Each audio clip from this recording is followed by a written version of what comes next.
સર્વને સંધ્યાકાળની સલામ. Good evening to everyone. પ્રભુ ઈસુ ખ્રિસ્તના પ્રેમી, વિજય અને ગૌરવી નામમાં ગુરુવાર સાંજની ખાસ બાઇબલ સ્ટડી સિરીઝમાં આપ સર્વનો આવકાર કરતા હું ખૂબ જ હર્ષ તથા આનંદની લાગણી અનુભવું છું.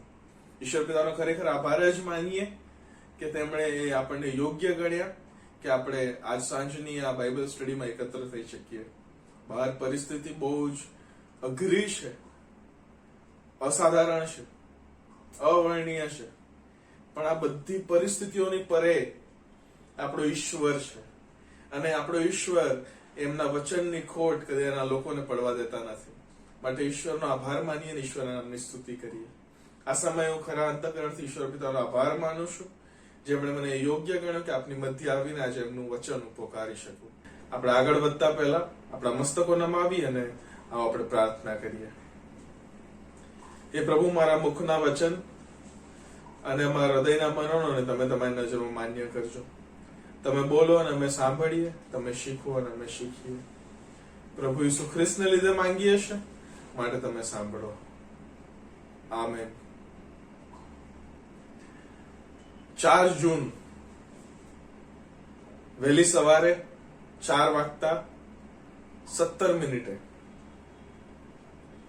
પ્રભુની એક દીકરી એમની પાસે પાછી ગઈ. બહુ જ ટૂંકું, સાદું અને સરળ 48 વર્ષનું જીવન. પણ એ 48 વર્ષના એ જીવનમાં એક પતિએ 24 વર્ષની એમની જીવન સંગીની ગુમાવી, 3 બાળકોએ એમની માતા ગુમાવી અને અન્ય સંબંધો તમે જાણો છો. પણ એક વ્યક્તિ એ પ્રભુની પાસે ગઈ. મારા કુટુંબમાં એ કદાચ એ બહુ મોટો ઝાટકો હતો, આઘાતજનક ઝાટકો. પણ એ અઘરી પરિસ્થિતિમાંથી પણ પ્રભુ અમને પાર લઈ આવ્યા. પ્રભુએ અમને પસાર કરાવ્યું અને પ્રભુએ એમના હિંમતથી, એમની શાંતવનથી, એમના દિલાસાથી અમને વિસ્તૃત કર્યા. એ પરિસ્થિતિ દરમિયાન અને એમાંથી પાર કાઢતી વખતે પ્રભુએ અમને શીખવ્યું કે મરણ અંત નથી. Death is not the end. મરણ દુઃખજનક છે, મરણ બિહામણું છે, મરણથી બહુ બીક લાગે, પણ એ અંત નથી. It is not the end. કારણ કે મરણ એ અંતિમ એ શત્રુ છે જેને ખ્રિસ્ત એ વધસ્તંભ પર ને એ પુનરુત્થાનના સમયે એને માત આપે છે. It is a defeated enemy. એ હારેલો શત્રુ છે. ત્યારબાદ થોડો સમય પસાર થયા બાદ એ 30 ઓક્ટોબર થી લઈને તે 13મી નવેમ્બર એ સમયગાળો ફરી અમારા કુટુંબને માટે બહુ અઘરો સમય નીકળ્યો. સતત પ્રાર્થનાઓમાં અને પ્રાર્થનાઓની સાથે સાથે પ્રભુના વિશ્વાસમાં આગળ વધવાનો એ સમય નીકળ્યો. અઘરો સમય, એ કપરો સમય. એ સમયથી પણ પ્રભુએ અમને બહાર પાડ્યા, બહાર તરી લાવ્યા. એ સમય પણ પ્રભુએ અજાયબ જેવા એમના વચનના એ શિક્ષણો અમને પૂરા પાડ્યા, વચનો આપ્યા અને વચનોને પરિપૂર્ણતામાં તેઓ લાવ્યા. થોડો સમય પસાર થયો, નાતાલ ગઈ, નવું વર્ષ ગયું. It was good, fine, normal. ઘરમાં ઘણા બધા લોકોને કોવિડ થયા પણ મટી ગયા. વી પ્રેઝ ગોડ ફોર ધેટ. અને out of nowhere just last Sunday બીજો એક આઘાતજનક, અઘરો એ બનાવ અમારા કુટુંબી જીવનમાં અમે અનુભવ કર્યો. Within no moment of time મારા એક મેટર્નલ અંકલ, મારા માસા, એ પ્રભુમાં ઊંઘી ગયા. પણ એ પરિસ્થિતિમાંથી પણ પ્રભુ એ બહાર લાવે છે, બહાર ખેંચી કાઢે છે. કારણ કે પ્રભુ ફરીને એકવાર શીખવે છે કે મરણ એ અંત નથી. વ્યક્તિગત રીતે જો મારી વાત કરું તો આ કોરોનાનો આ જે અઘરો સમય છે, કપરો સમય છે, એ બહુ જ ભયજનક હતો. પણ એ ભયજનક હોવાની સાથે સાથે એ પ્રભુ પરના ભરોસામાં એ આગળ વધાવનારો હતો. અને જયારે પ્રભુ પરના ભરોસામાં જયારે આગળ વધ્યા ત્યારે ભયને પ્રભુએ ભરોસા દ્વારા ભવ્યતામાં પરિવર્તિત કરી દીધું. માટે આજે જયારે હું તમારી આગળ પ્રભુનું વચન વેચવા માટે ઉભો થયો છું ત્યારે હું કોઈ સરમન, કોઈ સંદેશો તમને આપવા નથી માંગતો. બટ વ્યક્તિગત રીતે એક શેરિંગ હું તમારી આગળ કરવા માંગુ છું. એક વહેંચણી, પ્રભુના વચનની વહેંચણી હું તમારી આગળ કરવા માંગુ છું. અને જે ગીત દ્વારા વ્યક્તિગત રીતના મને શાંતવન, હૂંફ અને દિલાસો મળ્યો છે, એ ગીતમાંથી આજે પ્રભુના વચનના અમુક સત્યો, પ્રભુના વચનના અમુક મર્મો સાથે મળીને શીખવા માંગીએ છીએ, સમજવા માંગીએ છીએ. આ કોરોનાનો સમય તમારા કુટુંબ માટે કેવો ગયો છે હું નથી જાણતો. એ દુઃખ ભર્યો રહ્યો હોય, નોકરીઓ કદાચ ગુમાવી હોય, આર્થિક રીતના એ કટોકટીમાંનો રહ્યો હોય, અથવા એ અલગ અલગ રીતના સંઘર્ષ ભર્યો રહ્યો હોય. આઈ ડોન્ટ નો, બટ હું એક એવા ઈશ્વરને જાણું છું, અને તમે પણ ઈશ્વરને જાણો છો, કે જેઓ તમારી અને મારી પરિસ્થિતિથી એ ઓળખ રાખે છે.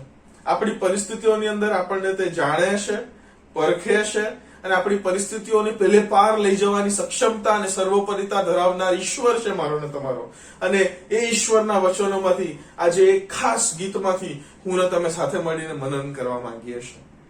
તમને વિનંતી કરીશ, મારી સાથે આપ ગીતશાસ્ત્રનું પુસ્તક ખોલશો અને ગીતશાસ્ત્રના પુસ્તકમાંથી તેનું 40મું ગીત આપણે આજે તેની પર મનન કરવા માંગીએ છીએ. જયારે આ તક મને સોંપવામાં આવી, આ તક સોંપતાની સાથે જ આઈ વોઝ વન્ડરિંગ, હું વિચાર કરી રહ્યો હતો પ્રાર્થના સહિત કે હું કઈ રીતના પ્રભુના લોકોને એ પ્રભુના વચનમાંથી એ પ્રભુનું જે શાંતવન છે, પ્રભુનું જે દિલાસો છે, પ્રભુનું જે પ્રોત્સાહન છે, જે હિંમત છે, એ આપી શકું.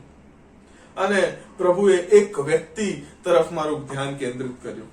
એક એવું વ્યક્તિત્વ કે જેના પોતાના જીવનમાં એ અલગ અલગ પાસાઓમાંથી, અલગ અલગ પરિસ્થિતિઓમાંથી ગુજર્યો હતો. એને ઘેટા પાળકનો બી અનુભવ હતો, અને ઇઝરાયલ જેવા મોટા રાજ્યના રાજા બનવાનો પણ અનુભવ હતો.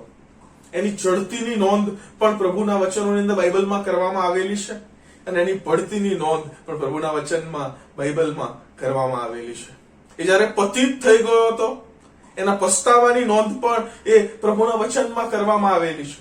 અને સાથે સાથે પ્રભુએ જ્યારે જ્યારે એની મદદે આવ્યા, પ્રભુએ જ્યારે જ્યારે એની હાક સાંભળી, અને એના પ્રતિસાદ સ્વરૂપે એ નવા નવા કીર્તનો, એ નવા નવા ગીતોની નોંધ પણ પ્રભુના વચનમાં કરવામાં આવેલી છે.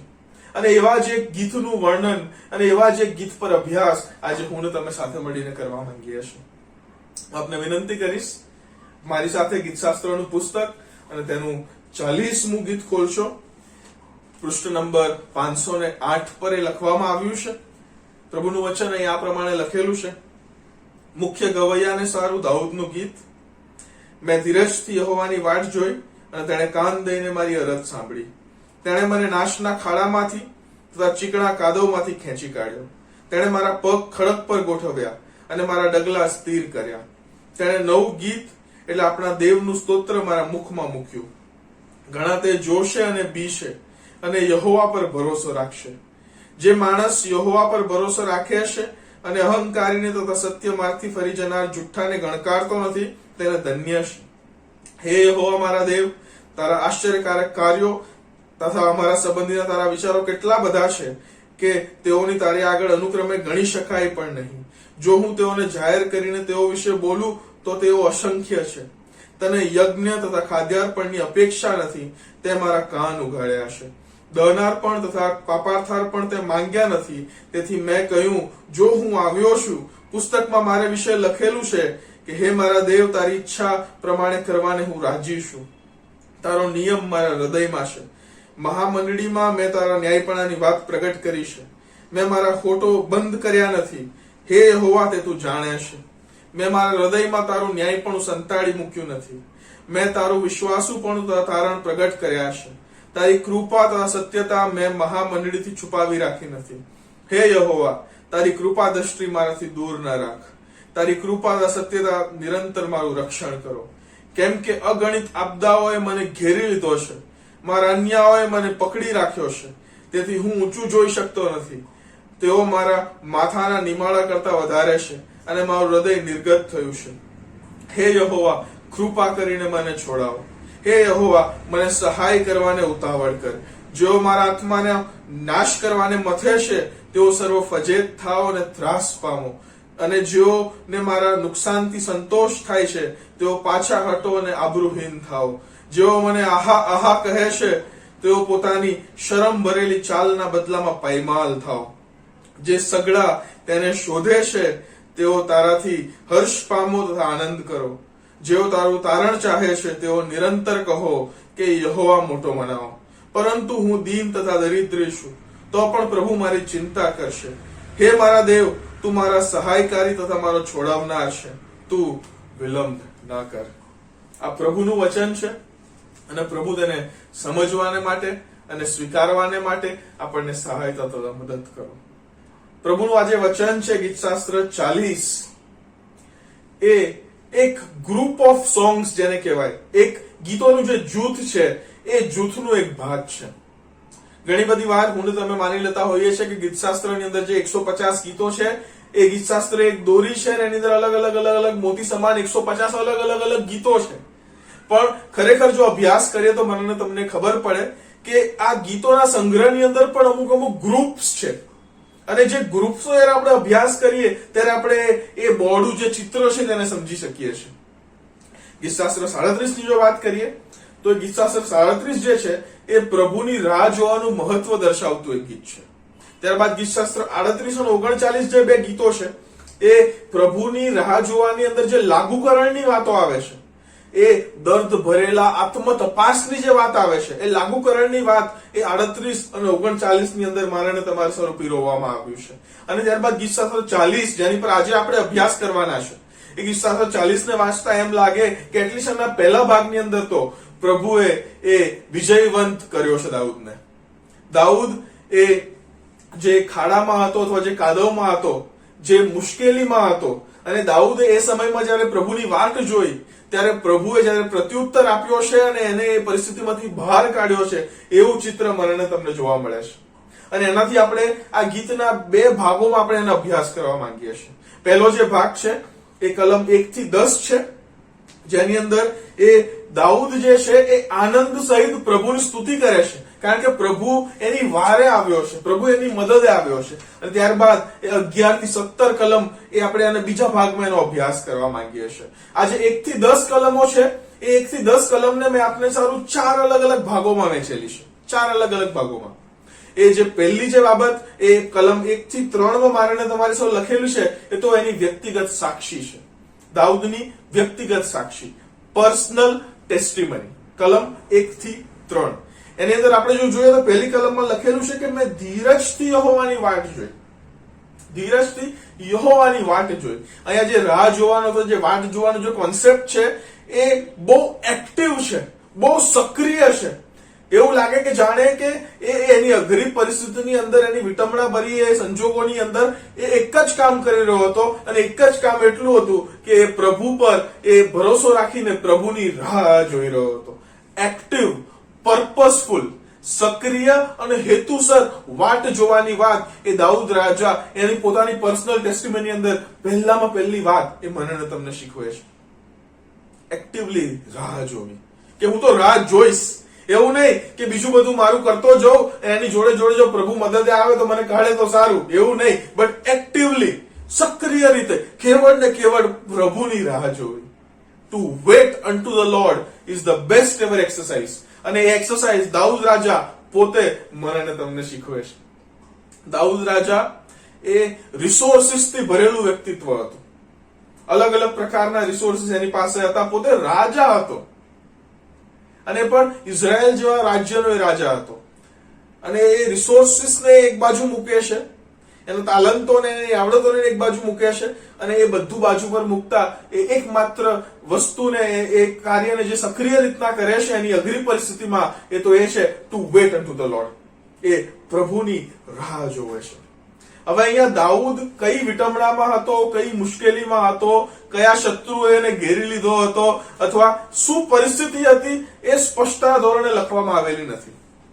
બીજી કલમને જો વાંચીએ ત્યાં પ્રમાણે લખેલું છે, તેણે મને નાશના ખાડામાંથી અને ચીકણા કાદવમાંથી ખેંચી કાઢ્યો, તેણે મારા પગ ખડક પર ગોઠવ્યા અને મારા ડગલા સ્થિર કર્યા. મેટાફોરિકલ ભાષામાં એ એનું વર્ણન કરે છે, એટલે સીધી રીતના નહીં, બટ ઇનડાયરેક્ટલી બીજી કોઈ ચિત્રાત્મક વસ્તુને આપણી સામે મૂકે છે. અને બે ચિત્રાત્મક વસ્તુ શું છે તો કે નાશનો ખાડો અને એ કીચડ, ચીકણું કાદવ. એ બે ઇમેજરીને મારે તમારે સારું મૂકે છે. સ્પષ્ટતા ધોરણે નથી લખતો કે કઈ પરિસ્થિતિમાં આવ્યો હતો. અને એ નથી લખતો એ આપણે સારું એ લાભદાયક છે.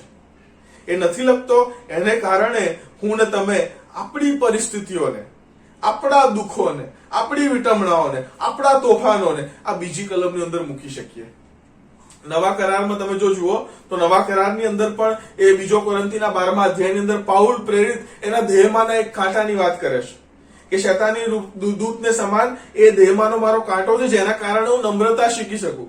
એ કાંટો કયો છે એનું વર્ણન પણ દાઉદ નથી, એ પાઉલ નથી કરતો. એ કાંટો પણ એક રીતના મેટાફોરિકલ ભાષામાં, ચિત્રાત્મક રીતના અમારી તમારી સારું મૂકે છે, so that we can identify with the scriptures, કે જેથી કરીને હું ને તમે પણ એ પ્રભુના જે વચનો છે એની સાથે પોતાના જીવનોને આઈડેન્ટિફાય કરી શકીએ. બહુ અજાયબ જેવી વાત છે. અને એ જે મેટાફોરિકલ એમ્બિગ્યુટી એટલે જે રૂપક અસ્પષ્ટતા છે, ધેટ બીકમ્સ અ રીઝન કે જેથી કરીને આ ગીતને આપણે આપણી પરિસ્થિતિ અનુસાર વાંચી શકીએ. અથવા કારણ કે જો પરિસ્થિતિ લખેલી હોત તો એ સેમ પરિસ્થિતિ જો આપણી હોત ત્યારે જ આપણે વાંચત. But it is not so. It is not so. આ અસ્પષ્ટતા એ મારે ને તમારું સારું એક કારણ બની છે કે આપણે આપણી પરિસ્થિતિઓને પણ એ બીજી કલમની અંદર મૂકી શકીએ છીએ. તમે કયા ખાડામાં છો, તમે કયા દુઃખમાં છો, એ કયું દુઃખનું એ જે કાદવ છે, ચીકણું કાદવ, એમાં તમે પરોવાયેલા છો, આઈ ડોન્ટ નો. કઈ મુશ્કેલીઓ તમને પડી રહી છે, કઈ રીતના તમે તમારા કુટુંબી જીવનમાં, વ્યક્તિગત જીવનમાં, સામાજિક જીવનમાં તમે સંઘર્ષ કરી રહ્યા છો, આઈ ડોન્ટ નો. બટ આપણો એ પ્રભુ જે છે એ સર્વોપરી પ્રભુ છે. આપણો જે પ્રભુ છે એ આપણી પરિસ્થિતિઓને પહેલે પારનો પ્રભુ છે અને એ આપણી પરિસ્થિતિઓને જાણે છે, એ આપણને ઓળખે છે અને આપણે જાણે છે અને ઓળખે છે માટે આપણી પરિસ્થિતિઓ સાથે વાકેફ છે. And we praise God for that. અને માટે આપણે પ્રભુની સ્તુતિ કરીએ છીએ કારણ કે આપણો પ્રભુ એ આપણી પરિસ્થિતિને જાણે છે. આપણો પ્રભુ એ અજાણ ઈશ્વર નથી. He knows everything. He knows everything. એ પ્રભુને ખબર છે કે તમે કયા કાદવમાં છો. એ પ્રભુને ખબર છે કે કયા કાદવમાંથી તમે હમણાં જ નીકળ્યા છો. અને પ્રભુને એ પણ ખબર છે કે કયા કાદવમાં તમે કદાચ પડવાના છો. He knows everything. He knows everything. અને અહીંયા ગાડી દાઉદ વિશે એવું લખેલું છે કે દાઉદને એ ખાડારૂપી પરિસ્થિતિમાંથી અને એ કાદવરૂપી પરિસ્થિતિમાંથી પ્રભુએ છુટકારો આપ્યો છે, બહાર કાઢ્યો છે. અને હવે આ જે છુટકારો છે એ યર્મિયાના જેવો છુટકારો નથી જે યર્મિયા 38માં લખેલો છે. નો, ઇટ ઇઝ અ ડિલિવરન્સ. આ એક પ્રકારનો છુટકારો છે જેની અંદર એ શું કહેવાય, એ ખાડામાંથી બહાર કાઢીને, એ કાદવમાંથી બહાર કાઢીને પ્રભુ એને ખડક પર સ્થાપિત કરે છે. એક ફર્મ, એક સ્થિત એવી જગ્યાએ દાઉદને સ્થાપિત કરે છે. એ ખાડો અને કાદવનું વર્ણન તમારી આગળ કરું તો અસ્તાને નહીં ગણાય. ખાડામાં તમે કદી રહ્યા છો, ગયા છો? ખાડામાં તમે જયારે જાઓ ને ત્યારે તમારું જે દ્રષ્ટિકોણ છે એ બહુ લિમિટેડ બની જાય. કારણ કે એ ખાડાની ઉપર જે હોલ છે એમાં તમને આકાશ અથવા જે ઇમિડિયેટ જે વસ્તુ હોય એ જ દેખાય. એ સિવાયનું બીજું કંઈ જ ના દેખાય. લિમિટેડ પર્સપેક્ટિવની અંદર તમે આવી જાઓ જયારે તમે ખાડામાં હો ત્યારે. અને જયારે તમે ચીકણા કાદવમાં હોય, બીજા શબ્દમાં જયારે તમે દળદળમાં હો, ત્યારે દળદળની પરિસ્થિતિ એવી હોય કે જેની અંદર તમે એ જમીનની અંદર તમે ધસાતા જાઓ અને અંતત તમે કદાચ શ્વાસ ના લઈ શકો ને તમારું ત્યાં એન્ડ આવી જાય. એટલે બંને પરિસ્થિતિઓ એવી છે જેની અંદરથી જો પ્રભુ એ દાઉદને બહાર ના કાઢત તો કદાચ એ દાઉદના જીવનનો અંત આવ્યો હોત. These were deadly situations. અને હું ને તમે પણ આજના સમયમાં જયારે જીવી રહ્યા છે ત્યારે બહુ બધા ભયંકર પરિણામો એ આપણે આજુબાજુથી આપણે ઘેરાયેલા છે. માટે એ યહોવાની વાટ જોવી, that is the first ever exercise we have to do. It is our responsibility. ખ્રિસ્તી વ્યક્તિ તરીકે એ પ્રભુની રાહ જોવી, that is important. કારણ કે પ્રભુ સક્ષમ છે. પ્રભુ જાણે છે તમે કયા કાદવમાં ફસાયેલા છો. પ્રભુ જાણે છે તમે કયા કાદવમાં ફસાવાના છો. અને પ્રભુ એ પણ જાણે છે કે તમે કયા કાદવમાંથી બહાર નીકળ્યા છો just. So God knows everything and to wait unto the Lord is the utmost thing that we have to do. Daud એ ખડક પર સ્થિત કરે છે દાઉદને પ્રભુ મને ને તમને પણ એ ખાડામાંથી કાઢીને ખડક પર સ્થાપિત કરવા માંગે છે. But we have to wait unto the Lord. That is the exercise that we are to do. પણ એ બીજી એક જે ખાસ નોંધવાપાત્ર બાબત એ દાઉદ એ આ ગીત દ્વારા મને તમને શીખવે છે તે તો એ કે દાઉદ જયારે પોતાની વ્યક્તિગત સાક્ષી આપી રહ્યો છે ને ત્યારે પોતાની વ્યક્તિગત સાક્ષીની અંદર એ કેવળ સ્વ કેન્દ્રિત નથી બની જતો. એ આઈ મી અને માયસેલ્ફના કોન્સેપ્ટને માત આપે છે. ઘણી બધી વાર હું ને તમે જયારે આપણા પરિસ્થિતિઓનું વર્ણન કરતા હોઈએ છીએ તો વ્યક્તિગત સાક્ષીની વાત આવે છે ત્યારે હું ને તમે એ કેવળ સ્વ કેન્દ્રિત બની જઈએ છીએ કે હું મારી જોડે આમ થયું, મારી જોડે તેમ થયું. It is not wrong. દાઉદે પણ અહીંયા કર્યું, પણ દાઉદ તરત જ, imagine this words, notice this words, તરત જ દાઉદ જે છે એ ઈશ્વરની સ્તુતિ તરફ પાછળ ફરે છે, એ ઈશ્વરની સ્તુતિ કરવા લાગે છે અને એની સાથે સાથે એ લોકોની ગમ ફરે છે. 3જી કલમની અંદર લખેલું છે કે તેણે નવું ગીત એટલે આપણા દેવનું સ્તોત્ર મારા મુખમાં મૂક્યું છે. ઇમિડિયેટલી એની પરિસ્થિતિની અંદર સ્વની જયારે એ પોતાની સાક્ષી મૂકે છે, એ સાક્ષીની સાથે સાથે એ નવું સ્તોત્ર એટલે ઈશ્વરની સ્તુતિમાં આગળ વધે છે. અને ત્યારબાદ સહેજ આગળ વધતા લખેલું છે, અને ઘણા તે જોશે અને બીશે અને યહોવા પર ભરોસો રાખશે. ઘણા લોકોની વાત એ ત્યાં આવરી લેશે. નવું ગીત, નવું કીર્તન, આ જે શબ્દ છે અથવા આ જે ફ્રેઝ છે એ બાઇબલમાં અનેક વાર એનો ઉપયોગ કરવામાં આવ્યો છે. અને નવું ગીત ધેટ મીન્સ કે હવે આ જે નવો જે આશીર્વાદ પ્રભુએ આપ્યો છે એને વર્ણવવા માટે બીજા કોઈ પણ જૂના ગીતો નહીં ચાલે, નવું ગીત જ જોઈશે. આજ જો સેમ ઇમેજરી અથવા આ જે ફ્રેઝ છે નવું ગીત, એને જો તમારે વધારે સ્પષ્ટતાના ધોરણે તમારે સમજવું હોય તો કદાચ એ પ્રકટીકરણ 4 અને પ્રકટીકરણ 5 ને તમારે વાંચવું પડે અને સમજવું પડે. પ્રકટીકરણ 4 એક પ્રકારનું બેકગ્રાઉન્ડ તૈયાર કરે છે પ્રકટીકરણ 5 ને માટે. પ્રકટીકરણ 4 ની અંદર એ ઈશ્વર પિતા જે સનાતન ઈશ્વર છે, ઈશ્વર જે સૃષ્ટિના નિર્માણ કરતા ઈશ્વર છે, ઈશ્વર જે સર્વોપરી ઈશ્વર છે, એ વાતનું વર્ણન એ પ્રકટીકરણ 4 ની અંદર કરવામાં આવ્યું છે. એ બેકગ્રાઉન્ડ તૈયાર કરે છે. અને ત્યાં ગાડી પર બે કેવા ગીત આપણે જોઈ શકીએ છીએ. જો ખરેખર આપણે વાંચીએ પ્રકટીકરણનું પુસ્તક તેનો 4થો અધ્યાય, તો ત્યાં ગાડી મારે તમારે સારું ઈશ્વરનું વર્ણન કરતા દૂતો ગીત ગાય છે અને કહે છે કે પવિત્ર પવિત્ર પવિત્ર પ્રભુદેવ સર્વશક્તિમાન, જે હતો, જે છે અને જે આવનાર છે.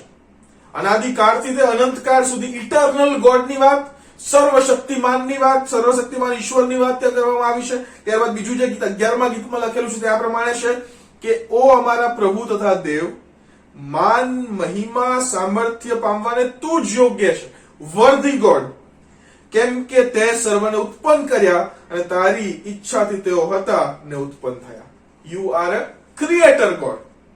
ઉત્પત્તિ પ્રકટીકરણ 4 માં બેકગ્રાઉન્ડ તૈયાર કરવામાં આવેલું છે. ત્યારબાદ પ્રકટીકરણ 5 ની અંદર એક નવો ડ્રામા અનફોલ્ડ થાય છે. ત્યાં ગાડી એવું ચિત્ર આપવામાં આવ્યું છે પ્રકટીકરણ 5 માં કે એ ઈશ્વર જે છે એ સિંહાસન પર બેઠેલા છે ને એમના જમણા હાથમાં એક ઓડિયું છે. હવે ઓડિયામાં ઈશ્વરના જેટલા પણ હેતુઓ છે, ઈશ્વરની ઈચ્છા છે, ઈશ્વરનો ન્યાય છે, ઈશ્વરનો આશીર્વાદ છે, એ બધું એ ઓડિયામાં લખવામાં આવેલું છે.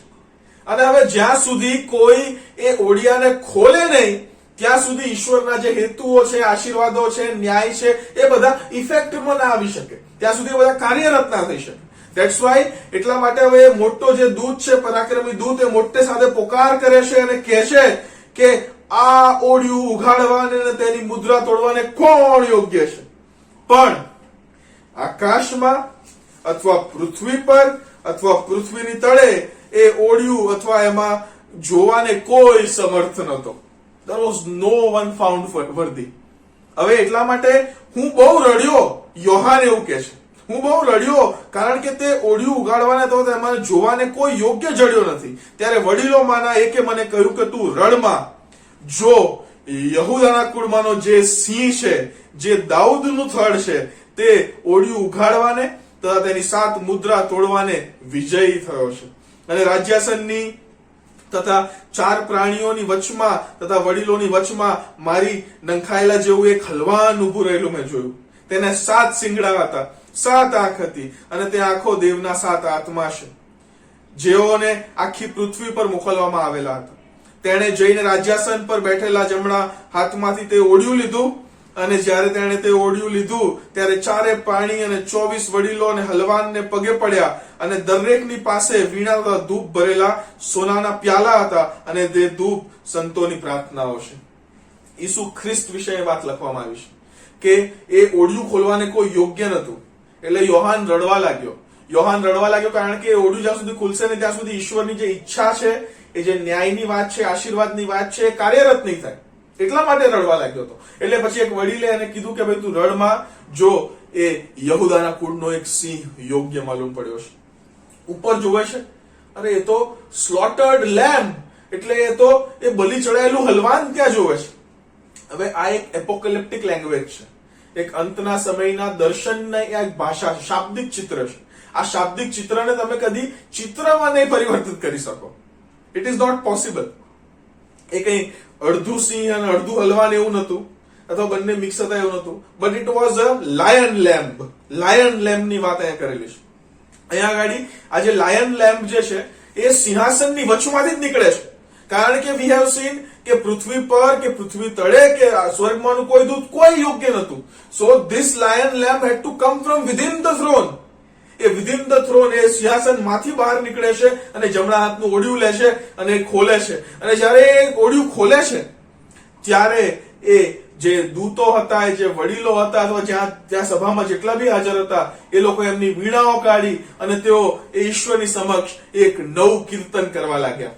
હવે એ જે જૂનું કીર્તન જે ચોથા અધ્યાયમાં લખેલું છે કે ઈશ્વર સર્વોપરી છે, ઈશ્વર નિર્માણ કરતા છે, અથવા ઈશ્વર એ બધું જાણે છે, સર્વશક્તિમાન છે, એ ગીત હવે અહીંયા નહીં ચાલે. આ નવો આશીર્વાદ છે અને આ નવા આશીર્વાદને માટે નવું ગીત જોઈશે. અને નવું ગીત ગાતા એ લોકો ગાય છે કે તું ઓડિયું લેવાને તથા તેની મુદ્રા તોડવાને યોગ્ય છે, કેમ કે તને મારી નાખવામાં આવ્યો હતો ને તે તારા રક્તથી દેવને સારું સર્વ કુળોના, ભાષાના, પ્રજાના તથા દેશોમાંના લોકોને વેચાતા લીધા, અને અમારા દેવને સારું તેમને રાજ્ય તથા યાજકો કર્યા છે, તેઓ પૃથ્વી પર રાજ કરે છે. This is the new song જે એ વડીલો અને દૂતો અને બધા સાથે મળીને ગાય છે. કારણ કે ખ્રિસ્ત એ ઓડિયું ખોલવાને માટે યોગ્ય માલુમ પડ્યો છે. પ્રભુ ઈસુ ખ્રિસ્ત જે સિંહાસનમાંથી પ્રભુ પોતે દેવ એ ઓડિયું ખોલે છે. New song language.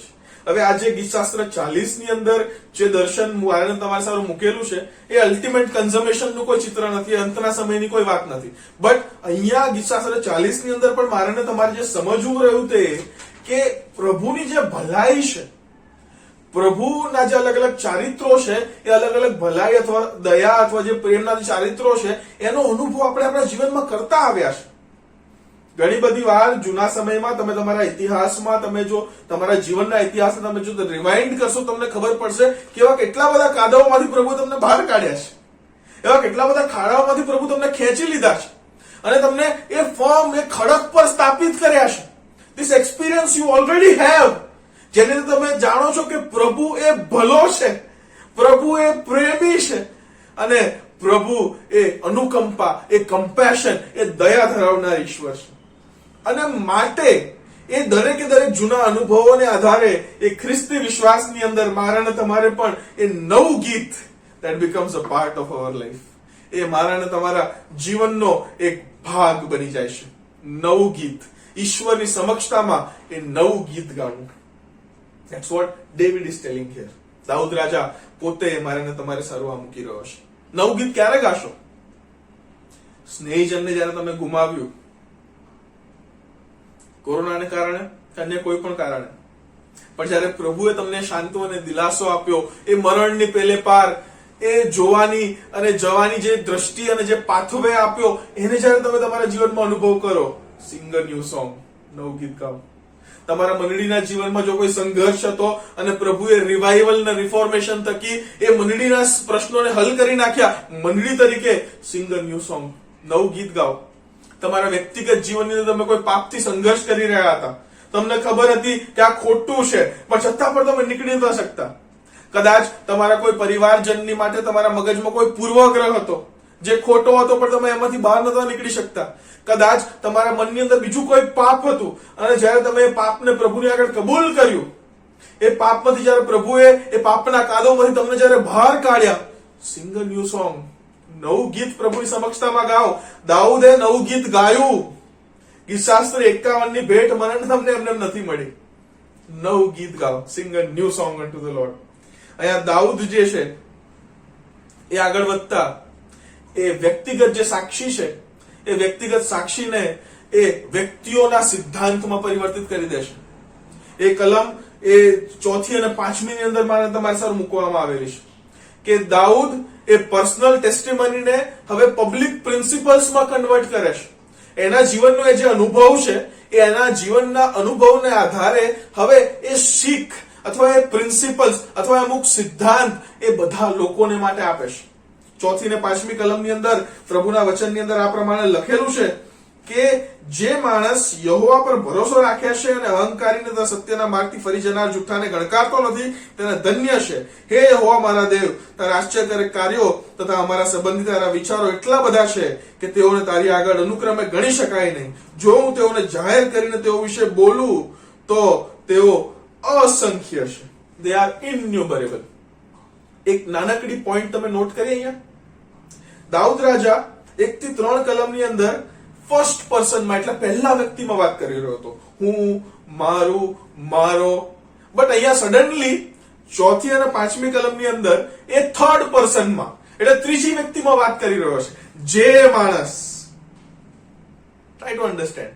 અહીંયા ફર્સ્ટ પર્સન થી થર્ડ પર્સન ની અંદર કન્વર્ટ થવા માટે એક હુકવર્ડ એટલે એક શબ્દનો ઉપયોગ કરે છે, જે ત્રીજી અને ચોથી કલમમાં બંનેમાં લખવામાં આવેલો છે. તે ત્રીજી કલમમાં લખેલું છે, અને ઘણા તે જોશે અને યહોવા પર ભરોસો રાખશે.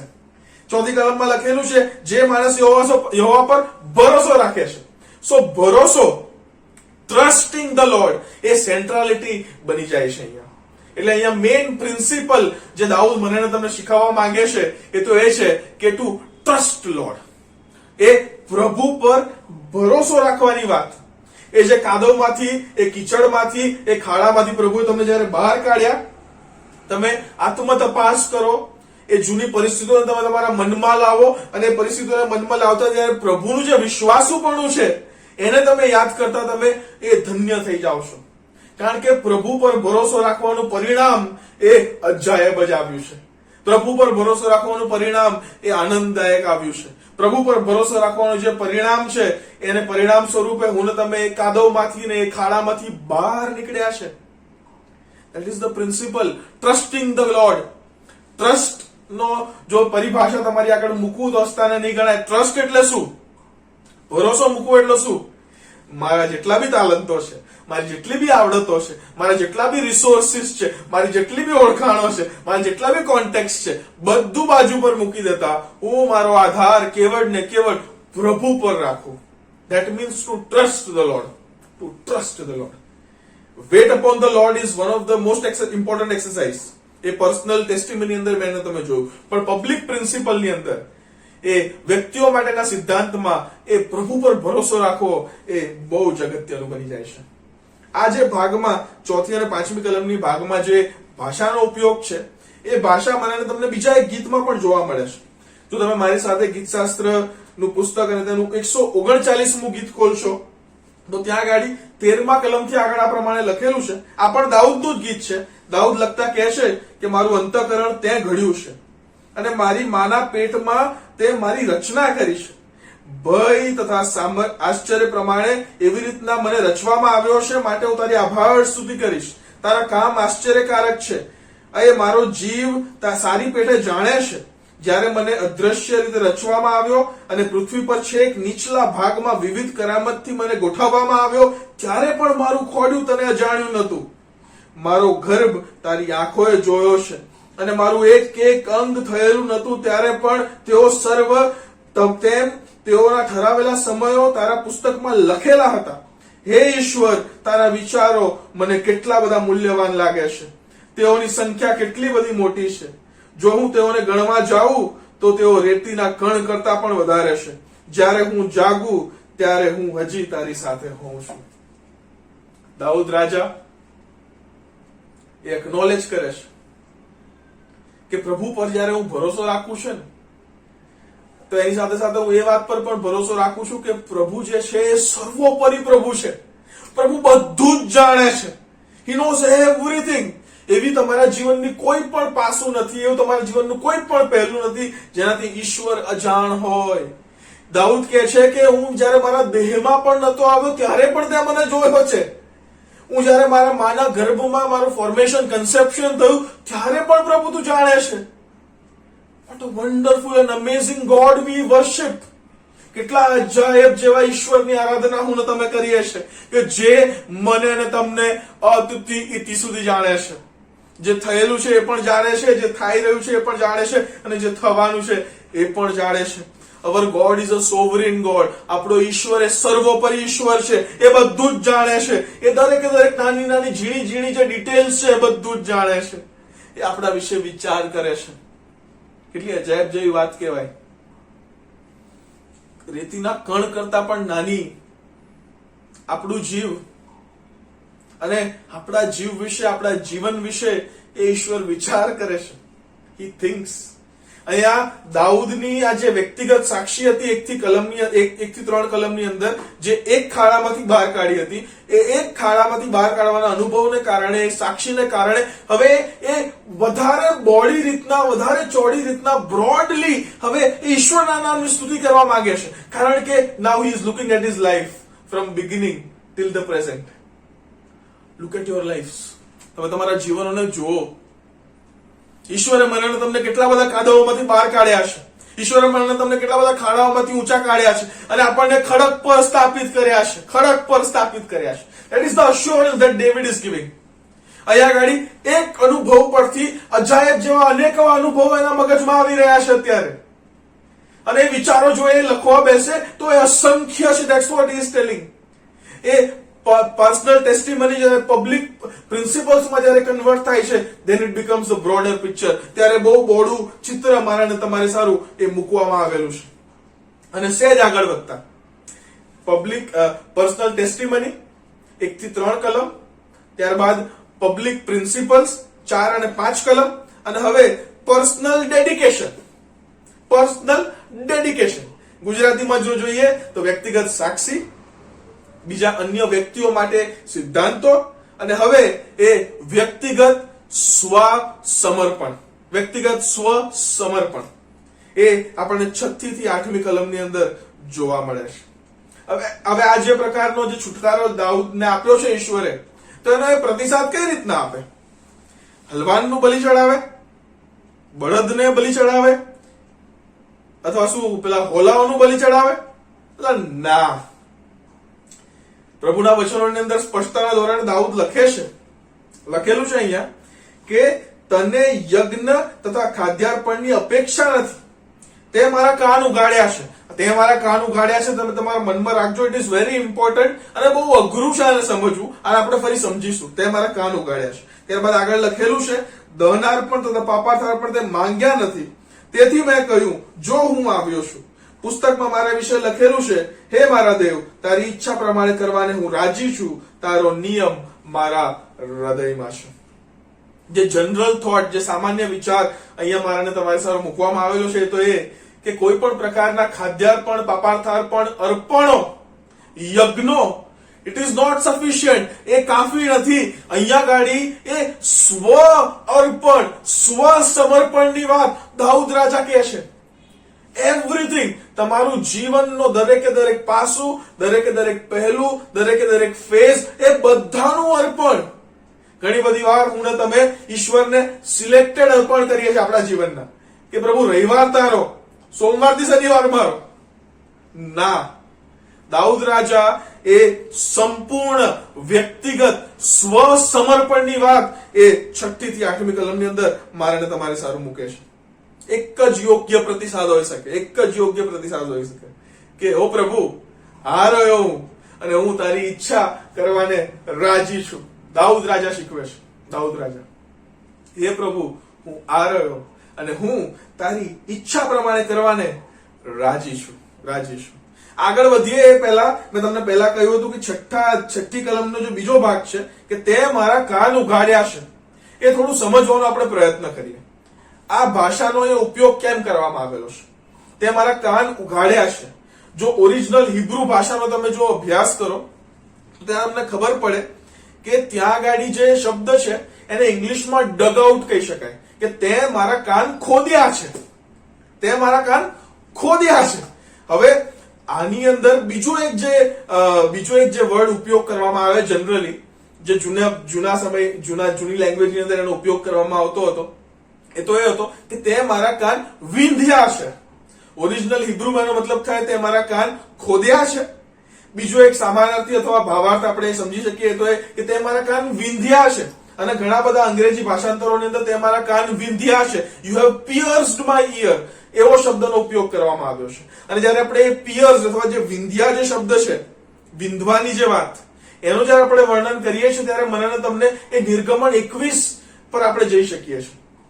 એ જૂના સમયની અંદર એ જયારે ઇઝરાયેલી લોકો જયારે રહેતા હતા ત્યારે ઇઝરાયેલી લોકોમાં એક આ પ્રકારનું એક સ્ટ્રક્ચર હતું કે જયારે તમે તમારા વ્યવસાય માટે અથવા અન્ય કોઈ પણ કારણોસર તમે જયારે કોઈ લોન લો ત્યારે બેંકો તો હતી નહીં. સો નોટ અબાઉટ બેંક્સ, પણ તમે એવા ધનાઢ્ય વ્યક્તિઓ પાસેથી તમે પૈસા ઉછીના લો અને જયારે તમે એ પૈસા પાછા ના આપી શકો ત્યારે ત્યાં કોઈ બેન્કરપ્સી લોઝ નતા. એટલા માટે કાલ તમે તમારા પોતાને અથવા તમારા આખા કુટુંબને તમારે ગુલામીમાં એ વ્યક્તિને વેચી દેવા પડે. હવે ગુલામી જે છે એ બહુ સ્તબ્ધ ગુલામી નથી જે આપણે સમજીએ છીએ. એ સમયની ઇઝરાયેલીઓ વચ્ચેની જે ગુલામી હતી એ તો એક પ્રકારની સર્વિટ્યુડ હતું. એનો મતલબ એવો કે ભાઈ મેં તારે આટલું દેવું લીધું છે, એટલું દેવું પૂરું પાડવા માટે હું તારી આટલા સમય માટે ચાકરી કરીશ, ગુલામી કરીશ. એટલે આપણે પેલી સાત વર્ષો વાળી વાત પણ જાણીએ છીએ કે દર 7મા વર્ષે દરેક ગુલામોને છૂટા કરી દેવામાં આવે. પછી જુબિલી વર્ષની વાત પણ તમે જાણીએ છીએ, જુબિલી યરની વાત. એટલે એ પ્રકારનું સ્ટ્રક્ચર હતું. અને જ્યારે એ સમય જે તે ગુલામનો પૂરો થાય અને જ્યારે છૂટો થવાનો હોય ત્યારે એની પાસે એક ચોઈસ હતી. એટલે હવે બહારનું સ્ટ્રક્ચર જોવે, અલા તો 30-40% જેવી બેરોજગારી છે, બહાર જઈશ ને કોઈ વ્યવસાય કરીશ તો કઈ મેળ નહીં પડે અને મારા માલિક તો મને બહુ સારી રીતના રાખે છે. એટલે પછી એ ચાકર પાસે જે ચોઈસ હતી, જે વિકલ્પ હતો એ હતો કે કાં તો એ માલિક પાસે આજીવન રહી શકે કાં તો છૂટો થઈને જઈ શકે. પણ જો એ રહેવાનો જયારે નિર્ણય લે ત્યારે એક નાનકડી સેરેમની થતી હતી. એ સેરેમની એવી હતી કે જે ચાકર જો એવું નક્કી કરે કે હું મારા માલિકના ઘરે જ રહીશ આજીવન, તો એ ચાકરને એનું મોં જે છે, એનો કાન જે છે એના દરવાજા, એ માલિકના ઘરના દરવાજા પર આમ મૂકવામાં આવે અને પછી એક નોકીલી વસ્તુ લે અને એ માલિક જે છે પછી એ ટક કરીને એક વીંધે. પણ એ જે સમસ્યા છે તે એ છે કે આપણે જેટલું જાણીએ છીએ પ્રણાલિકા વિશે એટલી માહિતીથી, એટલી ઇન્ફોર્મેશનથી આપણે એટલું જ જાણી શકીએ છીએ કે ખાલી એક જ કાનની વાત હતી, ત્યાં એક જ કાનને વિંધવાની વાત હતી. અને અહીંયા જે ભાષાનો ઉપયોગ કરવામાં આવ્યો છે કે તે મારા કાન, એટલે પ્લુરલ, બંને કાનની વાત કરવામાં આવેલી છે. તે મારા કાન ઉગાડ્યા છે અથવા તે મારા કાન વિંધ્યા છે. What is the problem? અહીંયા આપણે કેવી રીતના આને સમજી શકીએ? અહીંયા જો ખરેખર આપણે સમજવાનો પ્રયત્ન કરીએ તો આપણે ગુજરાતી ભાષામાં એવું લખેલું છે કે તે મારા કાન ઉઘાડ્યા છે, તે મારા કાન ઉઘાડ્યા છે. હવે ઉઘાડ્યા છે એનો મતલબ બેઝિકલી જે કોન્સેપ્ટ હતો મેઇન એ તો એ હતો કે વધારે ક્લિયરલી સાંભળવાની વાત. To listen. ઇંગ્લિશમાં બે શબ્દો છે, to hear and to listen. To hear એટલે તમે કઈ બી આમ કેઝ્યુઅલી સાંભળી લો, બટ ટુ લિસન એટલે તમે ધ્યાન દઈને સાંભળો. એટલે અહીંયા લિસનિંગની વાત અહીંયા ગાડી દાઉદ રાજા કરી રહ્યો છે કે તે મારા કાન ઉઘાડ્યા છે. અને આ સેમ ભાષા જે છે એ મારાને તમારે સારું એ યશાયાના પુસ્તકમાં પણ લખેલી છે. તો તમે જો મારી સાથે ખોલો યશાયાનું પુસ્તક, તેનો 50મો અધ્યાય, તો ત્યાં ગાડી મારાને તમારે સારું પ્રભુના વચનમાં આ પ્રમાણે લખેલું છે, 4થી કલમથી આગળ. હું થાકેલાઓને શબ્દથી આશ્વાસન આપતા જાણું માટે પ્રભુ યહોવાએ મને ભણેલાની જીભ આપી છે. તે દર સવારે મને જાગૃત કરે છે, તે મારા કાનને જાગૃત કરે છે કે હું ભણેલાની પેઠે સાંભળું. પ્રભુ યહોવાએ મારા કાન ઉઘાડ્યા છે જેથી મેં ફિતૂર નહીં ને હું પાછો ના હટ્યો. મેં મારનારની આગળ મારી પીઠ અને વાળ ખેંચનારની આગળ મારા ગાલ ધર્યા. અપમાન તથા થૂ કરતા છતાં મેં મારું મુખ ઢાંકી દીધું નહીં. કાન ઉગાડવાની વાત એ યશાયા 50 એ 4 થી આગળની કલમો પણ લખેલું છે. પણ યશાયા 50 ની અંદર આ જે ચિત્ર લખેલું છે ને, it ease of a suffering servant. એટલે એ દુઃખ વેઠનાર એ ચાકર. એટલે એમ જોવા જઈએ તો it is pointing to Jesus Christ. એટલે ઈસુ ખ્રિસ્ત વિશે આ વાત એ ત્યાં આગળ લખેલી છે. ઈસુ ખ્રિસ્ત વિશે અલ્ટિમેટલી જેના ખરેખર કાન ઉગાડવાના છે, જે ખરેખર ઈશ્વરની ઈચ્છા પ્રમાણે એની દરેકે દરેક આજ્ઞાઓનું પાલન કરવાનો છે, તે એકમાત્ર ઈસુ ખ્રિસ્ત છે. ઈસુ ખ્રિસ્ત.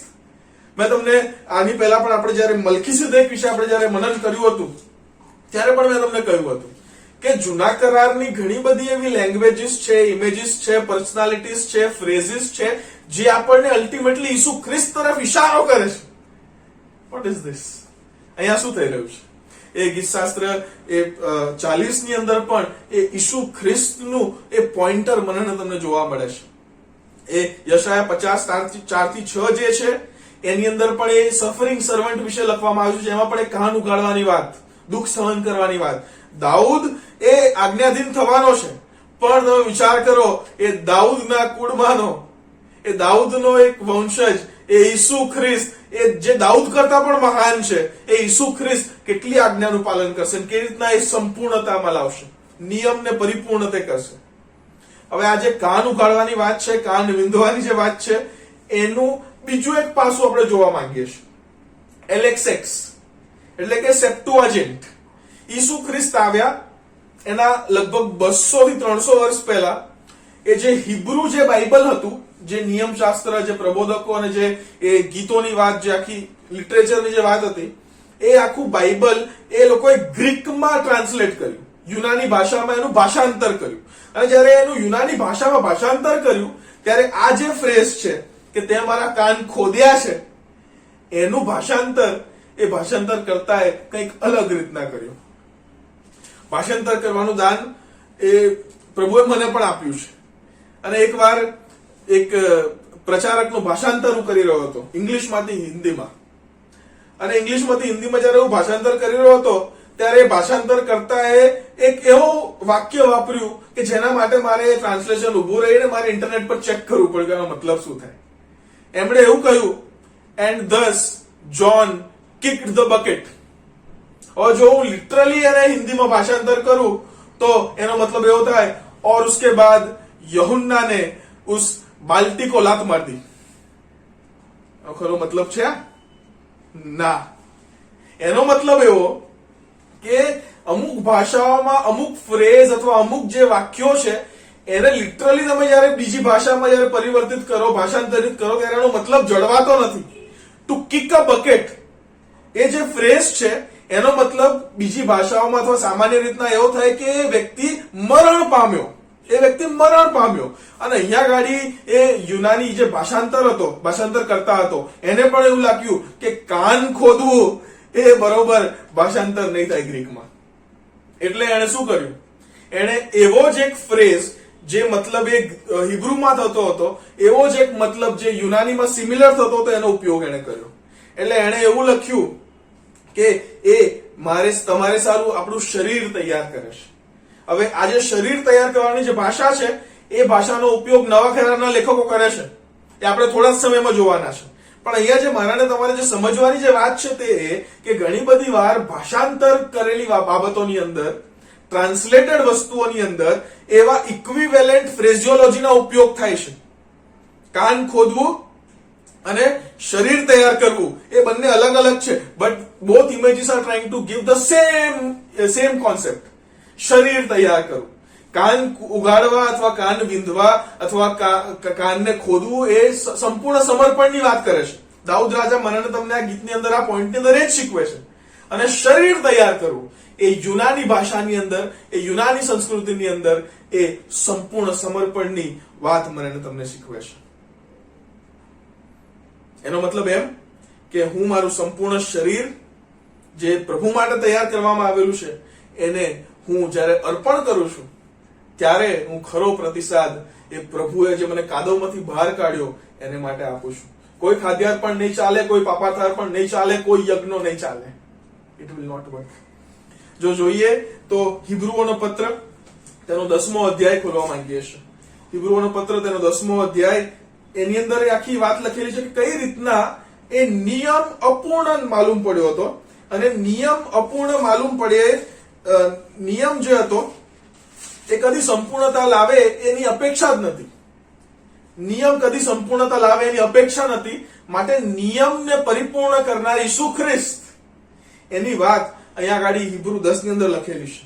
ત્યાં પ્રમાણે લખેલું છે, કેમ કે જે સારી વસ્તુઓ થવાની હતી તેની પ્રતિછાયા નિયમશાસ્ત્રમાં છે ખરી, પણ તે વસ્તુઓની ખરી પ્રતિમાઓ તેમાં નહોતી. માટે જે એકના એક યજ્ઞો વર્ષો વર્ષ તેઓ હંમેશા કરતા હતા તેઓથી તથા આવનારાઓથી પરિપૂર્ણ થવાને નિયમશાસ્ત્ર કદી સમર્થ નહોતું. જો એમ હોત તો યજ્ઞ કરવાનું શું બંધ ન થાત?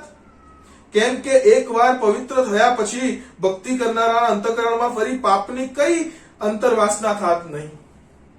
સો નિયમ જે હતું એ યજ્ઞો હતા એ કાફી નહોતા. 5મી કલમની આગળ લખેલું છે.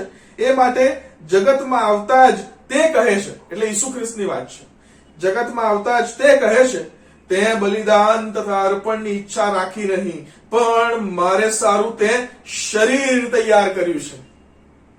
ઇટ ઇઝ કોટિંગ Psalm 40, પણ એ અલગ ફ્રેઝનો ઉપયોગ કરે છે કે તે મારે સારું એ શરીર તૈયાર કર્યું છે. દહનાર્પણ તથા પાપાર્પણથી તું પ્રસન્ન થતો ન હતો ત્યારે મેં કહ્યું, હે દેવ, જો શાસ્ત્રના પુસ્તકમાં મારા સંબંધી લખેલું છે, એટલે અહીંયા જે પેલું લખેલું છે ને કે પુસ્તકમાં મારા વિશે લખેલું છે એ વાત અહીંયા ફરી ઈસુ ખ્રિસ્ત વિશે લખેલી છે. તારી ઈચ્છા પૂર્ણ કરવાને હું આવ્યો.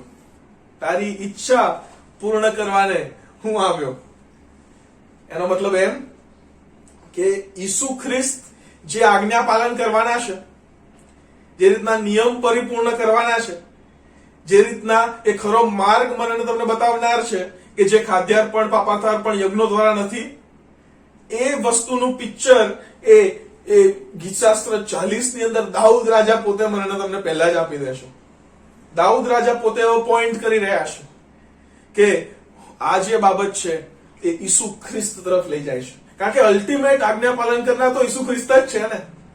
અલ્ટિમેટ નિયમ શાસ્ત્રને પરિપૂર્ણ કરનાર તો ઈસુ ખ્રિસ્ત જ છે ને. ઇટ ઇઝ અ ડેવિડિક ટ્રેજેક્ટરી એને કહી શકાય કે દાઉદ રાજા એના શબ્દો દ્વારા, એના ગીત દ્વારા એ પ્રભુ ઈસુ ખ્રિસ્ત તરફ પોઈન્ટ કરી રહ્યા છે. યાદ રાખજો, દાઉદ રાજા ઈસુ ખ્રિસ્તના 1000 વર્ષ પહેલા હતા અને 1000 વર્ષ પહેલા જ હી અન્ડરસ્ટુડ કે આ જે ખાદ્યાર્પણો છે, પાપાર્પણો છે, એ બધા કાફી નથી. લેવિટિકલ પ્રિસ્ટહુડ કાફી નથી. માટે પ્રભુ ઈસુ ખ્રિસ્ત એ અલગ ધારા પ્રમાણે, મલ્કીસદેકની ધારા પ્રમાણે એ યાજક તરીકે આવવાના છે. It is very important point to note here. ત્યારબાદ સહેજ આગળ વધતા આપણે જો જોઈએ તો બાઇબલનો જે ધર્મ છે એ કેવલ ધાર્મિકતાઓથી ભરેલો નથી, તે આ બાબત આપણે જોઈ શકીએ છીએ. પણ યાદ રાખજો કે પ્રભુની જે ઈચ્છા છે એ પરફેક્ટ છે, એ સિદ્ધ છે. પ્રભુ પોતે એ સર્વોપરી છે, એ તો પ્રભુ છે, એ તો ઈશ્વર છે. એટલા માટે હું અને તમે આપણે તેના છીએ. સંપૂર્ણ રીતના આપણે આપણા જીવનનું સ્વાર્પણ કરવાની વાત, સ્વસમર્પણ કરવાની વાત દાઉદ રાજા અહીંયા ગીત દ્વારા આપણને શીખવી રહ્યો છે. જો પ્રભુએ તમને તમારા કાદવમાંથી બહાર કાઢ્યા છે, ખાડામાંથી બહાર કાઢીને સ્થિર સ્થાપિત કર્યા છે તમને ખડક પર, તો ઇટ ઇઝ ઇમ્પોર્ટન્ટ કે તમે તમારા જીવનનું સ્વાર્પણ તમે કરો. એ જે શરીરવાળી ભાષા છે એનો ઉપયોગ ફરી આપણને નવા કરારમાં બીજી એક જગ્યાએ જોવા મળે છે. કદાચ તમારા મનમાં ક્લિક થઈ ગયું હશે કે એની વાત કરી રહ્યો છું. તમે મારી સાથે રોમાનોનો પત્ર તેનો 12મો અધ્યાય અને 1લી અને 2જી કલમ તમે જુઓ તો ત્યાં પ્રભુના વચનમાં આ પ્રમાણે લખેલું છે, તેથી ભાઈઓ હું તમને વિનંતી કરીને કહું છું કે દેવની દયાની ખાતર તમે તમારા શરીરોનું જીવતું, પવિત્ર અને દેવને પસંદ પડે એવું અર્પણ કરો. એ તમારી બુદ્ધિપૂર્વકની સેવા છે. જગતનું રૂપ તમે ધારણ ન કરો, પણ તમારા મનથી નવીનતાને યોગ્ય તમે પૂર્ણ રીતે રૂપાંતર પામો. જેથી દેવની સારી તથા માન્ય તથા સંપૂર્ણ ઈચ્છા શી છે તે તમે પારખી શકો. સંપૂર્ણ સ્વાર્પણ, કમ્પ્લીટ ડેડિકેશન. દાઉદ રાજા આ ગીત દ્વારા મને તમને શીખવી રહ્યો છે. અને એ જ એકમાત્ર એ યોગ્ય પ્રતિસાદ હોઈ શકે. બીજું કંઈ પણ તમે ભલું કાર્ય કરવાનો પ્રયત્ન કરશો, ઇટ વોન્ટ વર્ક. સ્વાર્પણ જ એકમાત્ર એ યોગ્ય પ્રતિસાદ છે. સહેજ આગળ વધતા જોઈએ તો ચોથી અને છેલ્લી વાત જે આ ગીતના પહેલા ભાગની અંદર દાઉદ રાજા મને તમને શીખવે છે એ તો પબ્લિક પોર્ટ્રેયલ છે. પબ્લિક પોર્ટ્રેયલ એટલે વ્યક્તિઓ સામે પ્રદર્શન. પહેલું આપણે જોયું હતું વ્યક્તિગત સાક્ષી, વ્યક્તિઓ માટે સિદ્ધાંતો જોયા હતા, ત્યારબાદ વ્યક્તિગત સ્વસમર્પણની વાત જોઈ હતી, અને હવે વ્યક્તિઓ માટે પ્રદર્શન એટલે પબ્લિક પોર્ટ્રેયલની વાત દાઉદ રાજા શીખવી રહ્યો છે. આભાર સ્તુતિ કરવાના અલગ અલગ રીતો એ આપણી સંસ્કૃતિ પ્રમાણે હોય છે. આભાર સ્તુતિ શું, તમે નોર્મલ સલામ કહેવાના અથવા ગ્રીટ કરવાના પણ અલગ અલગ તરીકા હોય છે, અલગ અલગ કલ્ચર પ્રમાણે, સંસ્કૃતિ પ્રમાણે. ઘણા બધા કલ્ચરમાં હાથ મિલાવવાનો કલ્ચર હોય, ઘણા બધા સંસ્કૃતિની અંદર ચુંબન કરવાનું સંસ્કૃતિ હોય, ઘણા બધી સંસ્કૃતિની અંદર ગળે મળવાની સંસ્કૃતિ હોય, ઘણા બધા સંસ્કૃતિની અંદર દૂરથી જ આમ કરવાની એ સંસ્કૃતિ હોય છે. ડિફર્સ કલ્ચર ટુ કલ્ચર, સંસ્કૃતિથી સંસ્કૃતિથી અમુક બાબતો અલગ થાય છે. અને એ જ રીતના આભાર વ્યક્ત કરવાનો, આભાર સ્તુતિ કરવાની જે પ્રણાલિકાઓ છે એ પણ સંસ્કૃતિ વાઇઝ અલગ અલગ છે. ઘણી બધી સંસ્કૃતિની અંદર બહુ બધા લોકો કેરિસ્મેટિક હોય છે. નાની બાબતની વાત હોય તો પણ એ જયારે સાક્ષી આપવાની વાત હોય they pour out themselves. ઘણી બધી સંસ્કૃતિની અંદર એ અમુક લોકો બહુ રિઝર્વ હોય છે. ગમે તેટલા દુઃખો પડ્યા હોય એ પણ બહાર નહીં પાડવાના, ગમે તેટલા આશીર્વાદો મળ્યા હોય એ પણ બહાર નહીં પાડવાના. એ અલગ અલગ સંસ્કૃતિ વાઇઝ એ પોતાના આભાર વ્યક્ત કરતા હોય છે. પણ અહીંયા દાઉદ રાજા જયારે આભાર વ્યક્ત કરે છે, દાઉદ રાજા બહુ જ રિયલિસ્ટિક ગ્રાઉન્ડ પર એનો આભાર વ્યક્ત કરે છે. બહુ જ રિયલિસ્ટિક ગ્રાઉન્ડ પર. ત્યાં આગળ લખેલું છે કે મહામંડળીમાં મેં તારી ન્યાયપણાની વાત પ્રગટ કરી છે. મેં મારા હોઠો બંધ કર્યા નથી. હે યહોવા, તું જાણે છે. મેં મારા હૃદયમાં તારું ન્યાયપણું સંતાડી મૂક્યું નથી. મેં તારું વિશ્વાસુપણું તારણ પ્રગટ કર્યા છે. તારી કૃપા તથા સત્યતા મેં મહામંડળીથી છુપાવી રાખી નથી. ઇટ ઇઝ વન્ડરફુલ ટુ નો. યાદ રાખો કે જ્યારે પ્રભુ તમને ક્યારે કોઈ પણ પ્રકારના કાદવમાંથી, ખાડામાંથી બહાર કાઢે, સ્થાપિત કરે ખડક પર, then it is your responsibility કે તમે એ વાતને એ વિશ્વાસી સમુદાયની સામે મૂકો. યોર ટેસ્ટિમની, તમારી સાક્ષી બહુ અગત્યની છે. કારણ કે તમે જયારે સાક્ષી આપો છો ત્યારે તમે નવી પેઢીઓને તમે પ્રભુ પર કેવી રીતના ભરોસો રાખવો એ તમે શીખવો છો. એ તમે યાદ રાખો કે તમારી સાક્ષી એ લોકોના જીવનને માટે પરિવર્તનનું કારણ બનશે. તમે તમારી સાક્ષીઓ દ્વારા કેવળ એ ખાડામાંથી કેવી રીતના બહાર આવવું, એ કાદવમાંથી કેવી રીતના બહાર આવવું એની તમે નિસરણી નથી આપતા, પણ તમારી સાક્ષી થકી એ ખાડામાંથી બહાર આવ્યા બાદ, કાદવમાંથી બહાર આવ્યા બાદ કેવી રીતના ઈશ્વરનો આભાર માનવો એનું પણ તમે નમૂનો મૂકો છો. આભારીપણું બહુ અગત્ય છે.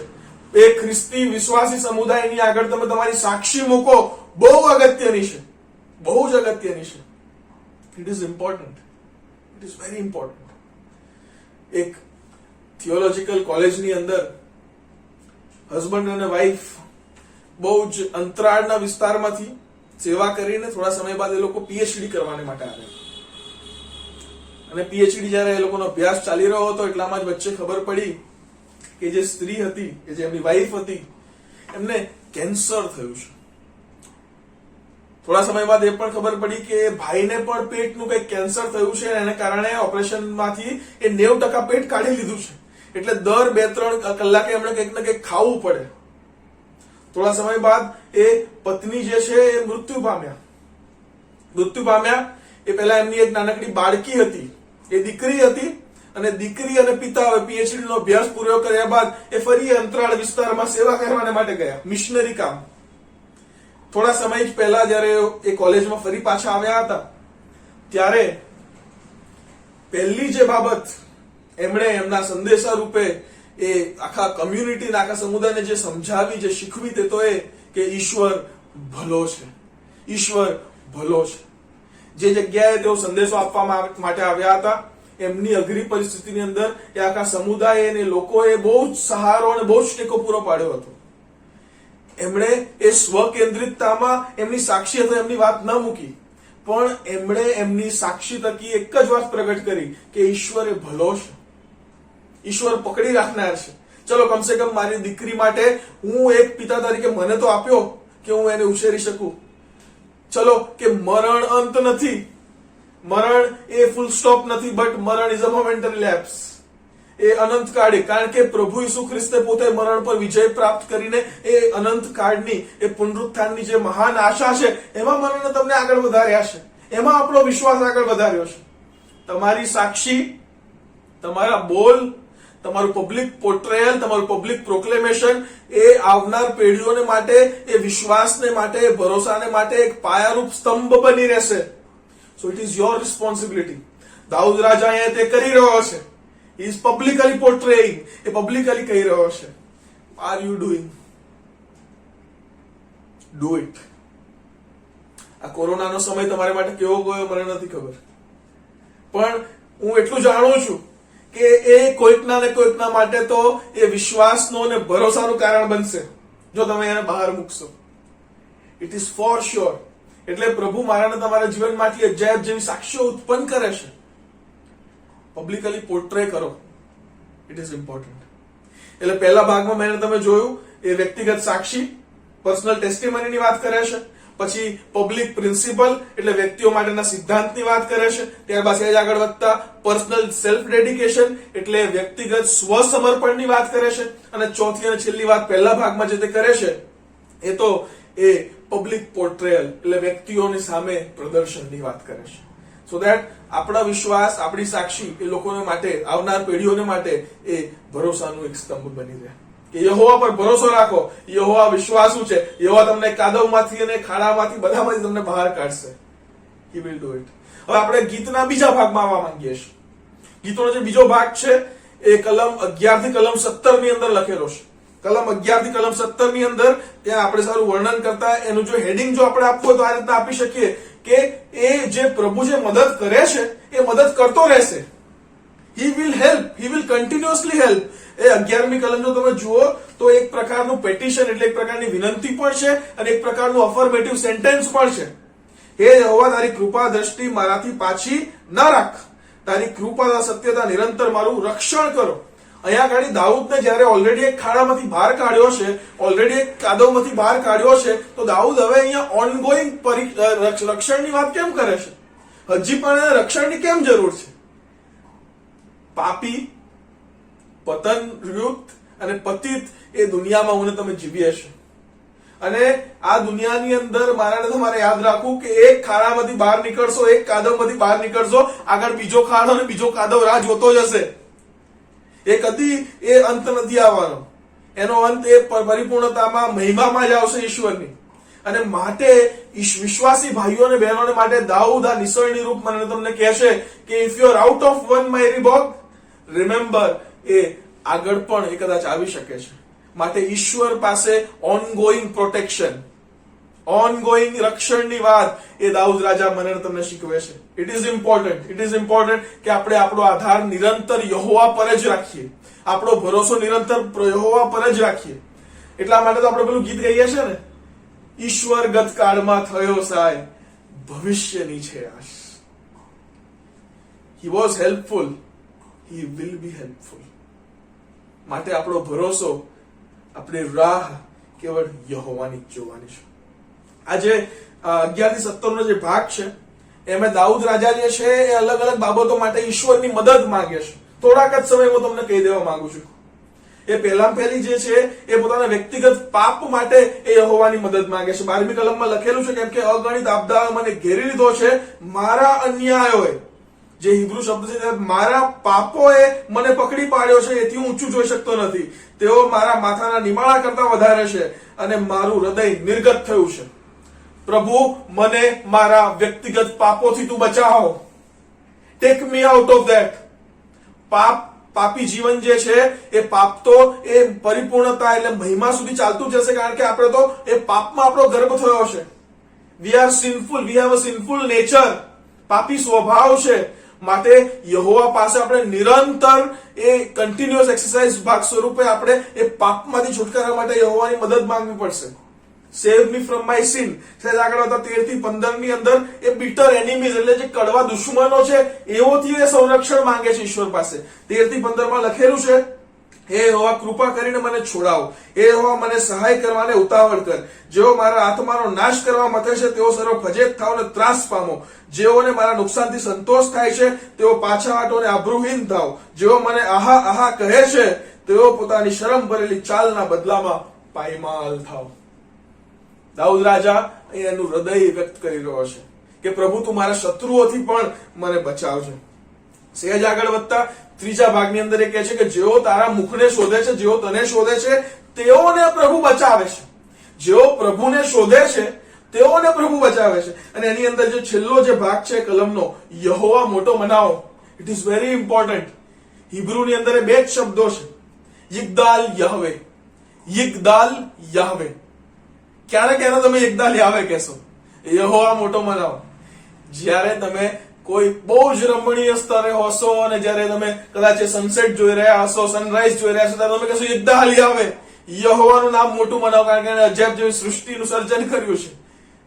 જ્યારે તમે તમારા કોઈ સ્નેહીજનના એ ફ્યુનરલમાંથી પાછા આવશો ને, ત્યારે પણ it is expected from you કે તમે કહો યિગ્દાલ યાહવે, યહોવાનું નામ મોટું બનાવો. જ્યારે મંડળી તરીકે તમે જ્યારે ચર્ચમાં જાઓ છો ને જ્યારે પ્રભુનું વચન તમારી સાથે વાતનો વ્યવહાર કરે છે, it is important for you to say યિગ્દાલ યાહવે, યહોવાનું નામ મોટું બનાવો. જ્યારે તમે કોઈ બી પ્રકારના ભૂખથી થાકથી તમે ઘેરાયેલા હો તમને ત્યારે પણ યાદ આવે કે પ્રભુ મને તમને બચાવી રાખે છે, જાળવી રાખે છે, ત્યારે પણ તમારે કહેવાનું છે યિગ્દાલ યાહવે, યહોવાનું નામ મોટું બનાવો. યાદ રાખજો, આપણો પ્રભુ યહોવા કોઈ ચિરાગમાંનો જીની નથી કે જે થોડી આમ એસિસ્ટન્સ થોડી હેલ્પ કરીને જતો રહેશે, પણ આપણો પ્રભુ એક એવો પ્રભુ છે જેઓ હંમેશા એમની પોતાની બ્લુપ્રિન્ટ અને ફ્રેમવર્ક પ્રમાણે એ આપણી મદદ કરશે ને આપણને જણાવશે હંમેશા કે હી ઇઝ ગોડ, એ પરમેશ્વર છે, એ સૃષ્ટિનો સર્જન કરતા છે, એ મારો ને તમારો પણ રચય કરતા છે. હી ઇઝ ગોડ અને એ જ ફ્રેમવર્કમાં એ આપણી મદદ કરશે. યિગ્દાલ યાહવે, યહોવાનું નામ મોટું બનાવો. અને ચોથી અને છેલ્લી વાત છે કે એને બંધ કરીશ કે યહોવા મારી પોતાની પણ મદદ કરશે. યહોવા વિલ હેલ્પ મી ઇવન. 17મી કલમમાં લખેલું છે કે પરંતુ હું દીન તથા દરિદ્રી છું તો પણ પ્રભુ મારી ચિંતા કરશે. હે મારા દેવ, તું મારો સહાયકારી તથા મારો છોડવનાર છે, તું વિલંબ ન કર. ખ્રિસ્તમાં મારા વાલા ભાઈઓ અને બહેનો, ધર્મ જે છે ને, ધર્મ એ તમારી પાસે કંઈક અપેક્ષા રાખશે કે તું આમ કર તો તારે આ સારું થશે, તું આમ કર તો આ સારું થશે. પણ ખ્રિસ્તી એ ધર્મ નથી, ખ્રિસ્તી એ વિશ્વાસ છે. ખ્રિસ્તી વિશ્વાસ છે મારા વાલો ભાઈઓ અને બહેનો, એ કોઈ ધર્મ નથી. It is a faith, it is a lifestyle. ખ્રિસ્તી કોઈ ધર્મ નથી. એને ખ્રિસ્તી જો ધર્મની જો વાત કરીએ તો એ એકમાત્ર આપણે એને એ રીતના વર્ણન કરી શકીએ કે જીવતો જે પ્રભુ છે એની કૃપામાં આપણી મદદે આવે છે. આપણે એકદમ નિસહાય છે. વી આર હેલ્પલેસ ક્રીચર્સ અને આપણી હેલ્પલેસનેસમાં એ જીવતો પ્રભુ એ મારે ને તમારે સારું આવે છે આપણી મદદે. He is a helpful God, he is a sovereign God, he is ultimate God. કેટલી અજાયબ જેવી વાત છે કે એવા ઈશ્વરની હું ને તમે સાથે મળીને આરાધના કરીએ છીએ. માટે મારે ને તમારે જે બે બાબતો અગત્યની કરવાની રહે તો એ કે પહેલી તો આપણે યાદ રાખવાનું કે આપણે સર્જન કરેલી સૃષ્ટિ છે, વી આર ક્રીચર્સ. અને બીજી એ પ્રભુની સામે આપણે આપણા અપરાધોની કબૂલાત કરવાની વાત. એ બે અગત્યની એક્સરસાઇઝ એ મારે ને તમારે નિરંતર કરતી જ રહેવી પડે. અને આપણે એ ઈશ્વરની સર્વોપરિતાની સામે ખરેખર આપણે આપણા ઘૂંટણો ટેકી દેવા જોઈએ. Because he is God. આપણે બદલામાં ઈશ્વરને કંઈ જ નથી આપી શકતા. આપણે જયારે મુસીબતમાં હોઈએ, જયારે ખાડામાં હોઈએ, જયારે કાદવમાં હોઈએ ચીકણા, ત્યારે આપણે ઈશ્વર પર ભરોસો રાખીને ઈશ્વરની રાહ જોવાની વાત, અગત્યની વાત દાઉદ રાજા મને તમને શીખવે છે. એ આપણી મદદ કરે છે, આપણી વારે આવે છે. ઇંગ્લિશમાં બહુ સરસ એક હિમ છે, nothing in my hand I bring, simply to thy cross I cling, naked come to thee for dress, helpless look to thee for grace, foul I to the fountain fly, wash me Savior or I die, wash me Savior or I die.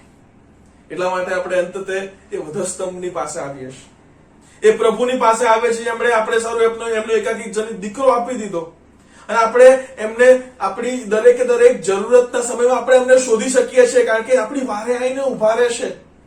V come before the. આપણે પ્રભુની સમક્ષતામાં આપણી હેલ્પલેસનેસમાં આવીએ છીએ અને પ્રભુની રાહ જોઈને આપણો સંપૂર્ણ ભરોસો, આપણો સંપૂર્ણ આધાર એ પ્રભુ પર રાખીએ છીએ. આ ગીતને આપણે બે અગત્યના ભાગમાં જોયું. પહેલી ભાગની અંદર એ આનંદ સહિત ઈશ્વરની સ્તુતિ કરે છે, કારણ કે પ્રભુ એ મદદે આવ્યા છે. એની અંદર આપણે 4 મુદ્દા જોયા. એ પર્સનલ ટેસ્ટિમનીની વાત, વ્યક્તિગત સાક્ષીની વાત, ત્યારબાદ સહેજ આગળ વધતા એ પબ્લિક પ્રિન્સિપલ્સ એટલે લોકો માટેના સિદ્ધાંત, વ્યક્તિઓ માટેના સિદ્ધાંતની વાત આપણે જોઈ. સહેજ આગળ વધતા આપણે પર્સનલ સેલ્ફ ડેડિકેશન એટલે વ્યક્તિગત સ્વસમર્પણની વાત જોઈ. અને ચોથી વાત એ પબ્લિક પોર્ટ્રેયલ એટલે વ્યક્તિઓ માટે પ્રદર્શન, એની વાત આપણે જોઈ. ત્યારબાદ સહેજ આગળ વધતા આપણે આ બીજા ભાગની અંદર જોયું કે ઈશ્વર આપણને હજી પણ પહેલા મદદે આવતા હતા, એ તો હતું જ, પણ still he is going to help us.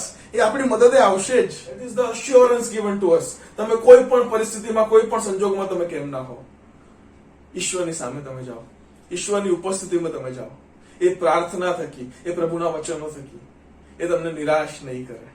Weight in to the Lord, have trust in the Lord. May God bless you all. હવે આપણે આપણા મસ્તકો નમાવીએ અને પ્રાર્થના કરીએ. ધન્ય ઈશ્વર, રાજાઓના રાજા અને પ્રભુઓના પ્રભુ, આ સમય માટે તમે તમારો પુષ્કળ આભાર માનીએ છીએ કે તમે તમારી અદભુત દયા અને અનુકંપાએ કૃપાએ કરીને તમારા વચનો થકી એમ સાથે વાતનો વ્યવહાર કર્યો છે. પ્રભુજી, આ સમયે અમે નિસહાય, નિરાશ્રય તમારા લોક, તમારા બાળકો તમારી આગળ આવીએ છીએ. અઘરી, કપરી, અવર્ણનીય અને અસાધારણ પરિસ્થિતિમાં, સંજોગોમાં પ્રભુજી અમે તમારું મુખ શોધીએ છીએ, તમારી પર ભરોસો રાખીએ છીએ, તમારી વાટ જોઈએ છે. પ્રભુજી, તમે મદદે આવશો એ આશા સાથે પ્રભુજી આ સમયમાં અમારા જીવનને તમારી આગળ સોંપીએ છીએ. તમે તમારી કૃપામાં પ્રત્યેકને ધરી રાખો. તમે તમારા વચનો થકી આમ સાથે વાતનો વ્યવહાર કરવાનું ચાલુ રાખો. પ્રભુ ઈસુ ખ્રિસ્તના નામે માંગીએ છીએ, માટે તમે સાંભળો અને સ્વીકાર કરો. આમેન. પ્રભુ આપ સર્વને આશીષ આપો.